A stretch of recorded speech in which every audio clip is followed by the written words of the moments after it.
ಆತ್ಮೀಯ H16 news ಅರ್ಥಾತ್ ಸೀತಾರಾಮ್ ನ್ಯೂಸದ ವೀಕ್ಷಕರೇ, ನಾನು ನಿಮ್ಮವ ಎಂ ಆಯುಧ ಮಲ್ಲಪ್ಪ ಜೊತೆವ.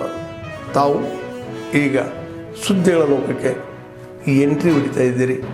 ಈ ಸುದ್ದಿಗಳನ್ನು ಪ್ರತಿಯೊಂದು ನೋಡೋ ಜೊತೆಗೆ ನಿಮ್ಮ ಅಭಿಪ್ರಾಯಗಳನ್ನು ಹಚ್ತಾ ಇರಿ. ಯಾಕಂದರೆ ಈ ಸುದ್ದಿಗಳು ನಿಮಗಾಗಿ, ನಿಮ್ಮ ಬದುಕಿಗಾಗಿ, ನಿಮ್ಮ ವೈಚಾರಿಕೆಗಾಗಿ, ನಿಮ್ಮ ತಿಳುವಳಿಕೆಗಾಗಿಯೂ ನಿಮಗೂ ಗೊತ್ತು. ಜೊತೆಗೆ ನಮಗೂ ನಿಮ್ಮೊಂದಿಗೆ ಇದೊಂದು ಮಾತಾಡುವಂಥ ಜೊತೆಗೆ ಸುದ್ದಿಗಳನ್ನು ಬಿಡುವಂಥ ಕೆಲಸ.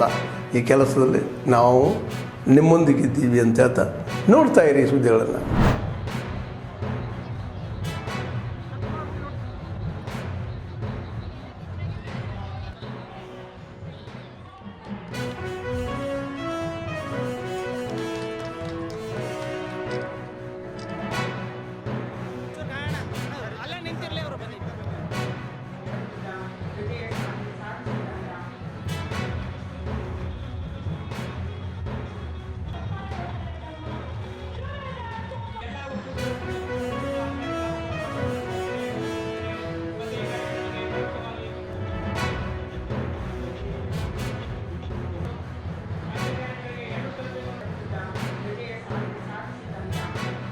ಈ ಒಂದು ಕರೋನಾ ಸಂದರ್ಭದಲ್ಲಿ ಈ ಒಂದು ದುಡ್ಡು ಅಮಾನ್ಯೀಕರಣ ಆದಂತ ಸಂದರ್ಭದಲ್ಲಿ, ಈ ಒಂದು ಬೆಲೆ ಗಗನಕ್ಕೆ ಏರುವಂತ ಸಂದರ್ಭದಲ್ಲಿ ಆ ಮಹಿಳೆಗೆ ಏನಾದ್ರೂ ಸಹಾಯ ಮಾಡೋಣ.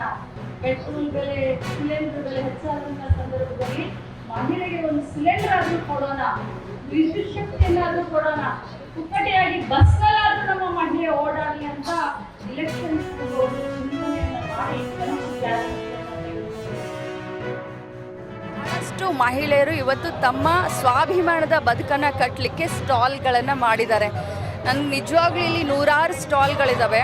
ಅದರಲ್ಲಿ ಒಂದು 15-20 ಸ್ಟಾಲ್ಗಳು ಗೃಹಲಕ್ಷ್ಮಿ ಹಣದಿಂದ ನಾವು ಕೂಡಿಟ್ಟು ಈ ಬಿಸ್ನೆಸ್ ಮಾಡ್ತಾ ಇದ್ದೀವಿ ಅಂತ ಭಾಳಷ್ಟು ಅಭಿಮಾನದಿಂದ ಹೇಳೋದನ್ನು ನೋಡಿದ್ರೆ, ಎಲ್ಲೋ ಮಹಿಳಾ ದಸರಾ ಈ ಬಾರಿ ನಾನು ಪ್ರಥಮ ಬಾರಿಗೆ ಮಹಿಳಾ ದಸರಾವನ್ನು ಉದ್ಘಾಟನೆ ಮಾಡ್ತಾ ಇದ್ದೀನಿ.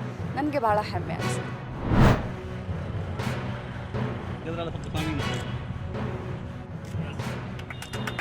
भारत माता की जय।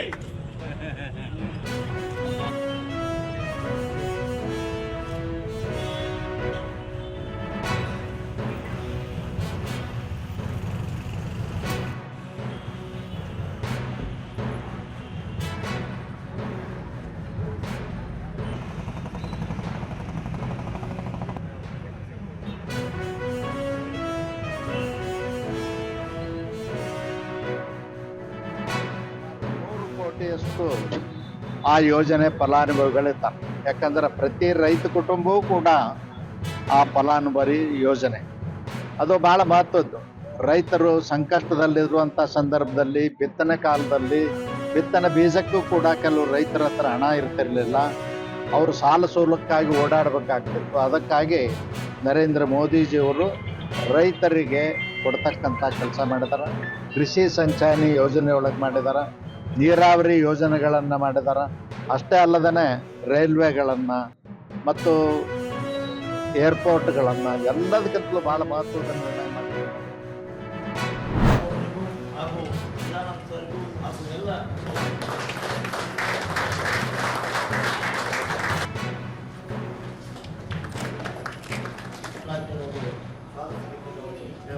ನಮ್ಮ ಮನೆಯಲ್ಲಿ ಒಟ್ಟು ಬೆಳೆಸಿ ಸೊಪ್ಪನ್ನು ಬೆಳೆಸಿ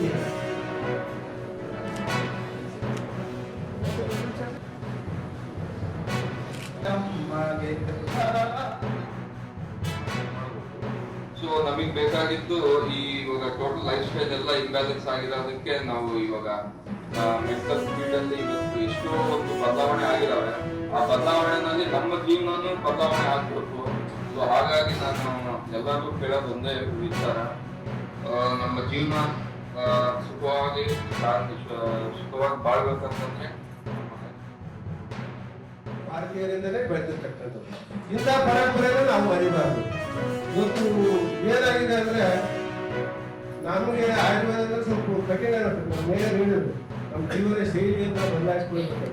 ಆಯುರ್ವೇದದಾಗ ಹೇಳದೆ ಅದು ಆಯುರ್ವೇದ ರೋಗ ಬಂದ ಮೇಲೆ ಗುಳಿಗೆ ನುಂಗೋದಲ್ಲ ಇದು. ಆಯುರ್ವೇದ ಯೋಗ ಅಂದ್ರೆ ರೋಗ ಬರದಂತೆ ತಡೆ ಹಿಡಿಯೋದು ಆಯುರ್ವೇದ ಮತ್ತು ಯೋಗ. ನಮ್ಮ ಆಯುರ್ವೇದ ವೈದ್ಯರು ಅಂತ ಮುಂಚೆ ನಮ್ಗೆಲ್ಲ ಇರ್ಲಿಲ್ಲ. ಯಾಕಂದ್ರೆ ನಾವು ಬಂದಿದ್ದು ಕಲ್ತಿದ್ದು ಅದೆಲ್ಲ ಮಾಡಿರೋದು ನೋಡಿದ್ರೆ ಆಯುರ್ವೇದ ಹೇಳಕ್ಕೆ ಹೆದರ್ಬೋದು. ಎಲ್ಲರಿಗೂ ತಲೆಗೆ ಹೇಳ್ತಾನೆ ಸ್ವಸ್ಥ ರಕ್ಷಣೆ ಮಾಡೋದು, ರೋಗ ನಿವಾರಣೆ ಮಾಡೋದು ಅಂತ.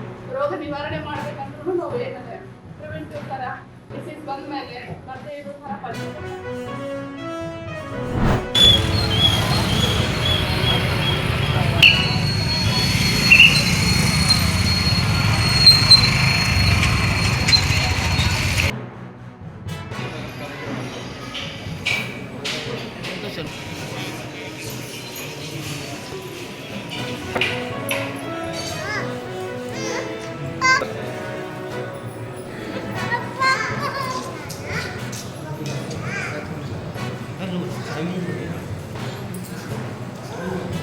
ಬನ್ನೆಲಾಗೆ ಬರ್ತಾರೆ ಮುಂದೆ ಸಾಗಲಾಗೆ ಮುಂದೆ.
ಆತ್ಮೀಯರೇ, ಎಲ್ಲ ಸುದ್ದಿಗಳನ್ನು ನೋಡಿದ್ರಲ್ಲ, ಏನು ಅನಿಸ್ತು ನಿಮಗೆ?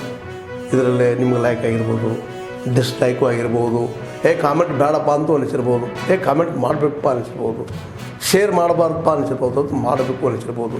ಏನಾದರೂ ಆಗಲಿ ಶೇರ್ ಮಾಡ್ತಾಯಿರಿ, ಈ ನ್ಯೂಸ್ಗಳನ್ನ ಹಂಚ್ತಾ ಇರಿ, ಜೊತೆಗೆ ಇದಕ್ಕೆ ಸಬ್ಸ್ಕ್ರೈಬ್ ಆಗ್ತಾಯಿರಿ ಅಂತ ಹೇಳ್ತಾ H16 ನ್ಯೂಸ್ ಅರ್ಥಾತ್ ಹೇ ಸೀತಾರಾಮ್, ಇದು ಸತ್ಯದ ಕೈಗೆ ನಡಿ. ವಂದನೆಗಳು.